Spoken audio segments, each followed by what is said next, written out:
Yo, thank you for joining. I really appreciate it. It's another day. It's 10:36 a.m. Pacific time. It's April 5th, 2026. Hope you're having a good day. Let's begin. If you think the end of the Iran war will lead to a Trump bump on Wall Street, you'll be sorely disappointed. Key points: although the Dow Jones Industrial Average, S&P 500, and Nasdaq Composite soared during the President Donald Trump's first term, there have also been historic bouts of stock market volatility under his watch. Investors are wagering on a quick resolution to the Iran war and a bounce back in equities. However, the inflationary impacts of the Iran war be felt for will be felt long after it ends. Okay, and during Donald Trump's first term in office, January 20, 2017 to January 20, 2021, he oversaw some of the highest annualized stock market returns of any president since the late 1890s.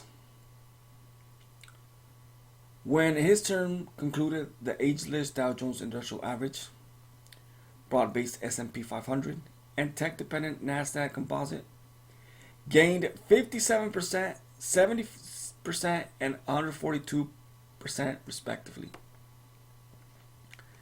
However, President Trump's tenure hasn't been without several bouts of historic volatility. The latest episode of heightened volatility caused by the Iran war sent both the Dow and Nasdaq Composite into correction territory, with the S&P 500 entering a meaningful pullback. The widespread belief among investors is that a quick end to the Iran war will stem near-term uncertainty and lead to a Trump bump for equities.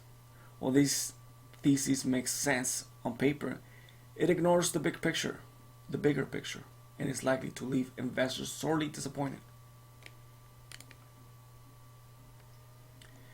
Investors are wagering on a short conflict and quick bounce back for equities. On February 28th, the US and Israel began military operations against Iran, which, as of this writing in the late evening of March 30th, are ongoing. Shortly after the attacks began against Iran, it closed the Strait of Hormuz to virtually all oil exports. This roughly 30-mile wide channel between Iran and Oman has 20 million barrels of petroleum liquids traverse it daily. When the supply of an in-demand good or service is constrained, limited, the law of supply and demand states that prices will rise until demand tapers off. In the wake of this virtual closure, crude oil prices have skyrocketed. The average price of a gallon of regular gas has jumped by more than $1 over the last month to $3.99 as of March 30, according to data from AAA. We've also witnessed the price of West Texas Intermediate crude close above $100 per barrel for the first time since July 2022.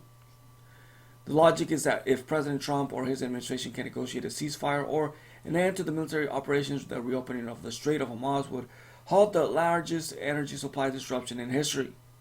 An expectation is that crude oil prices would fall, thereby giving consumers and businesses hope that lower transportation and our production costs are around the corner.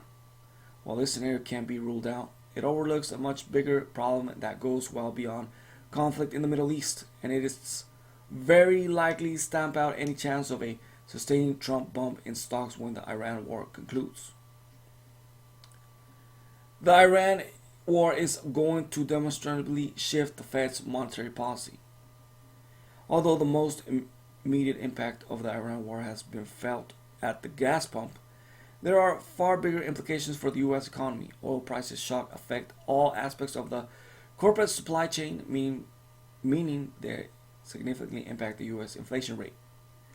In mid-March, the U.S. Bureau of Labor Statistics released the February inflation report, which showed a trailing 12-month increase of 2.4% based on the latest estimates from the Federal Reserve Bank of Cleveland inflation nowcasting tool. The consumer price index is expected to come in at 3.16% for March, 76 basis point month over month increase is massive and very likely more than a 1 month issue. The old adage about fuel prices is that they rise like a rocket and fall like a feather during crude oil shock events. Even in the Iran war were to end rather quickly, the effects of a rapid increase in energy commodities are likely to ripple through the U.S. economy for several quarters to come. Keep in mind that this isn't the only inflationary catalyst consumers and businesses are contending with at the moment. Fed Chair Jerome Powell has repeatedly pointed to sticky goods sector inflation caused by President Trump's tariffs as a reason that the U.S. inflation rate is above the central bank's long-term target of 2%. Professional and everyday investors are counting on dovish monetary policy to power a historically expensive stock market even higher. The Federal Open Market Committee, the 12-person body including Fed Chair Powell, responsible for setting the nation's monetary policy, has cut the federal funds target rate 6 times since September 2024.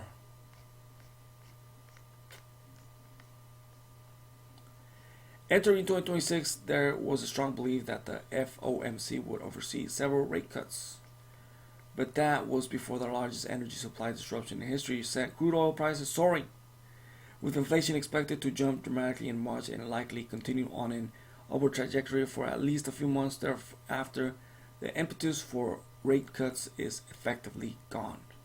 In fact, a strong argument can be made that the Fed is more likely to completely shift its stance on monetary policy and increase the federal funds target rate before the end of 2026. The Federal Reserve Bank of Atlanta's market probabilities tracker suggests that there's a 12% chance of a rate cut by June 17 and a 34% chance of rate hike by the same date. The growing potential for the central bank to turn hawkish for more than outweighs any near-term positive for equities. Higher borrowing costs would almost certainly slow tech growth and expose a pricey stock market that has been propped up by the expectation of the additional rate cuts. While the immediate reaction to an eventual end of the Iran war is likely to be positive, the bigger picture is going to stymie any Trump bump and leave investors disappointed. Should you buy stock in the S&P 500 index right now? Before you buy stock in S&P 500 index, consider this.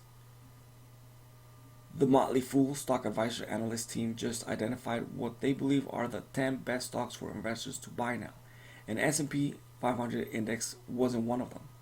The 10 stocks that made the cut could produce monster returns in the coming years. Consider when Netflix made this list on December 17, 2004. If you invested $1,000 at the time of the recommendation, you'd have $532,066. Or when Nvidia made this list on April 15, 2005, if you invested $1,000 at the time of recommendation, you'd have $1,087,496. Again, thank you for joining. I really appreciate it. Smash that like button. Smash that like button. Subscribe to the channel. Comment down below. Let me know what you think. Follow me on Instagram, The Studio Lamb. Follow me on X, The Studio 2020. I like to say Twitter. Follow me on Twitter. Thank you for joining. I really appreciate it. And of course,